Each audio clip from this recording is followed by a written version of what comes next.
Crafting Queen Bee. Crafts, pets, gardening, and how-to.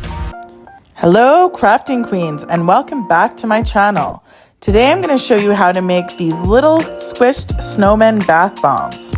First, I like to add all my ingredients as well as the water all together and mix really well, and then I add the magic sauce, the citric acid. From there, you want to make sure you mix extremely well, and you want to make sure that it will clump together when you hold in your hand, as you can see here. Then I like to take my trusty donut mold and smush it all together in there, and then I pull out my donut. And that's what we're using as the base of our squished snowman.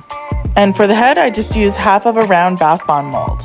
To assemble, all you have to do is pipe on some icing on the one side of your donut and squish the head on. Once you've let them dry for about 24 hours, you can go ahead and start painting them, and you can really do whatever creative design you want on them. If you want to make these at home and you're not quite sure about the recipe, you can find the recipe and instructions in the description link below. I can't wait to see what everyone makes with their squished snowman. If you like this video, please consider subscribing, and we'll see you next time.